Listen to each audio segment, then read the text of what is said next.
So hello everyone and welcome to part 2 of teaching level design, and today I'm going to take a look at a few different stages, and I'm just going to take a look at these stages under the aspect of, well, what ideas do these different stages bring to the table, what is the theme behind all of these stages, and how do these stages build upon this theme or idea in order to create the level that they wanted to create. So because I do want to talk about what makes ideas cool, what makes ideas great, and how you build on top of that. But instead of just sitting here and just talking about random stuff, why not just show you some stuff so you get a feeling for what I'm talking about? So first off, we're gonna take a look at Train Rush from Hat in Time, and Train Rush, if you played Hat in Time before, is probably the most memorable level of the entire game, probably. So the idea behind Train Rush is that you have a train and it's exploding. That's pretty much the entire idea behind Train Rush and the entire theme behind it. Now, because we have an exploding train, obviously it's going to have a lot of energy, there's going to be a lot of hectic stuff going on, stuff is going to fly around everywhere, we're going to have some explosions maybe, there's going to be a lot of dangerous stuff going on, stuff falling apart. We're just taking a look at what our idea was, and what does that mean for how the gameplay should be like. Well, if it's an exploding train, of course it should be very quick, fast-paced gameplay, right? We're not gonna sit there looking at the environment all the time and wondering like, I wonder how I do this jump over there. Maybe I should combine a jump with a double jump and then a dive. No, this is not how the gameplay for an idea like this should look like. The gameplay is explosions everywhere, run forward and jump all the time. That's how Train Rush works, and it's highly effective at doing that because it makes sure that everything that happens in Train Rush features you running forwards and jumping for your life. So in that sense, the theme that was the idea that was being put into place here has been executed on really well, and it also gets more intense as everything continues. Well, first off, you're in the first car and you're getting shot at a bunch, but after that you just go on top of the train car. Train cars fly everywhere, you're gonna have to jump over the tracks and everything, and then you go into the final train car where everything is on fire and there's lava everywhere. It's ridiculous. So Train Rush, what an amazing stage, and really well done on taking a look at the idea and putting that idea into gameplay as well. That's going to be the important part, putting your idea into gameplay. It plays the way you would think an exploding train level would play. Perfect. Next up, we have something from another game that also came out that year. We have from Yooka-laylee, we have Galleon Galaxy, which shows how you can take two ideas and just smush them together and come up with something amazing. In this case, we have a combination of seafaring, like pirate sort of stuff, and we have space. How do we combine these two things that are like from completely different timelines, probably even?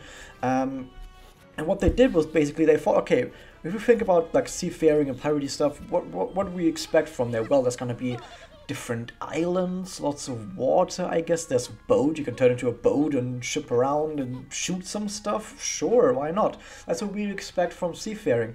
But what do we expect from space? Well, there's going to be a lot of flying around, probably.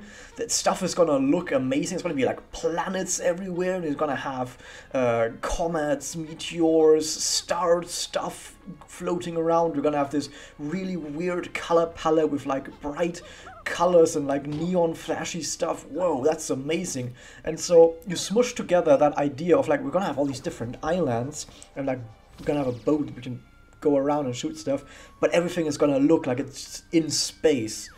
And I think just visually, not even talking about the gameplay here, but this is more of an example on how you can do it visually. Like, I think visually this stage is absolutely amazing. Like, I've not ever seen a color palette like that in any other game, and I think it works really well. Like, I guess some people don't quite like the color palette, is a really bit odd, but I really like it. I think they did a really great job of making it also look like it's a space level while still making sure that it feels like, oh yeah, I can totally see that there's like seafaring going on here and like a pirate ship and stuff, and I'm going around blowing up meteorites in the water. Wow, amazing.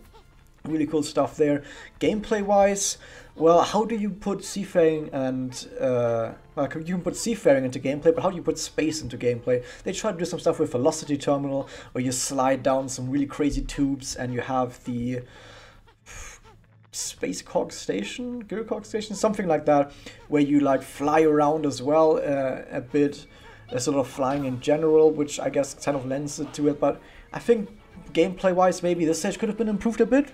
Not saying this is a perfect example for that, but I do like what is there gameplay-wise as well. Definitely not bad on the gameplay aspect, but I think this is the great start when it comes to visuals and making sure that something looks amazing from the ideas that we had. We made sure that the idea that we had was put into something visual that we can take a look at and that we can be in awe at when we look at it. Next up, we have Mad Monster Mansion from Banjo-Kazooie, and this is supposed to show you that you don't need to have like these insane two ideas that you smash together and you're like, how can I combine these two ideas to get something amazing? Like I showed you in the very first video about this. You don't need to have two ideas, it's just that smashing two ideas together is something that where you don't need to be an expert on level design or something to just smush two ideas together and come up with something that seems cool. But Mad Monster Mansion goes to show that you don't need to smush two ideas together. You can just have a really powerful theme and make sure that everything that you do expands on that theme. In this case, the theme is, well, we have a haunted mansion, as you might guess from the name, Mad Monster Mansion.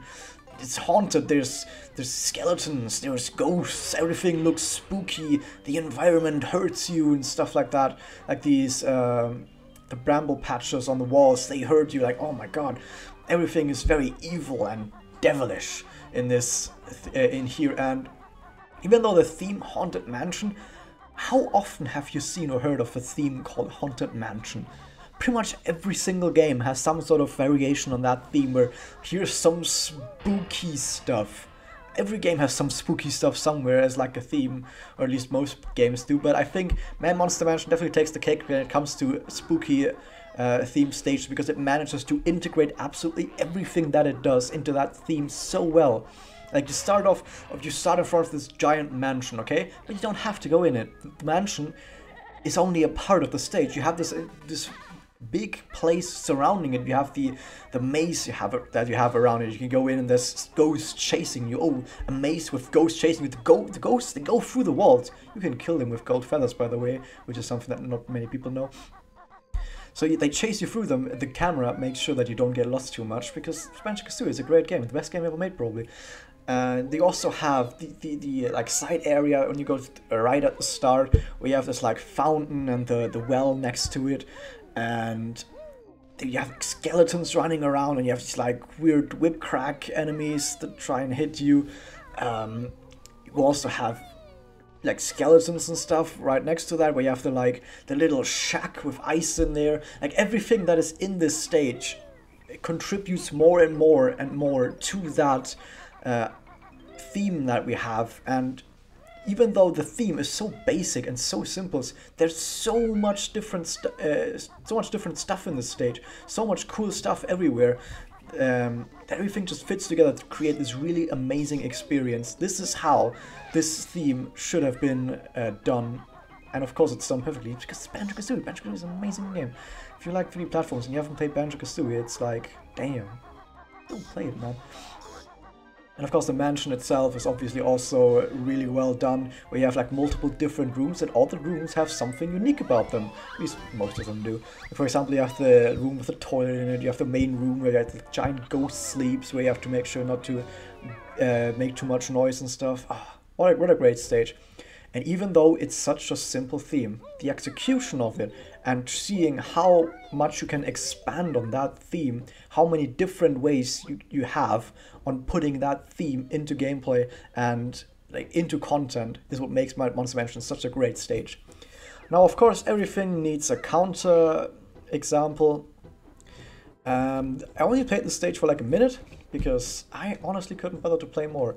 I'm not even gonna tell you what this is from, or what the name of the stage is. It's some bad Super Mario 64 hack, and I don't know what this is. I don't know what this is. I don't know. Can anyone, or rather, if I were to ask all of you guys what the theme or the idea behind this stage is, could you give me a coherent answer between you guys? Like, if I ask 100 people, I would probably get 100 different answers, right? Because I don't know how to put this in words. What is this stage? I don't know. Now, of course, there's a lot of problems with the stage. There's a ton of problems with the stage. I can't even begin to tell you how many problems there are with the stage, which I actually just did begin, but it's definitely one of the big problems that this stage has, is that I assume there just wasn't any clear vision for what the idea behind this stage was supposed to be. Like, how do you think the maker of this stage went and came up with this stage? How do you think he came up with the idea behind this stage? I can guarantee you he did not have any clear idea or theme or any clue on how he wanted, if he even had an idea, to put that idea into gameplay, onto the screen, into the game. And so what we end up with is nothing, pretty much. There's a bunch of jumps, some wall jumps, some enemies randomly screwing about, nothing makes sense, nothing is fun to play. What is this? I don't know. So yeah, I think that's about it for now. Really, when it comes to ideas, like I said, just the important part about an idea is at the end of it all, what it comes down to is the level that you create from your idea or a theme should make sure that it's all coherent together with the theme. The theme is the basis for everything that's going on, and everything that you put into the stage should complement the theme or expand on it in some way or another. An easy way to do that, of course, is to just take two different ideas that you already have with two different themes, mash them together, and then come up with different ways of how you can, come up with how you can put that all into gameplay, which is also something I mentioned in the first video. Yeah, that's that for now. A little bit of a shorter one, but not any less important than anything else. So yeah, I think that's about it. Thank you guys for watching, and yeah, I'll see you guys next time.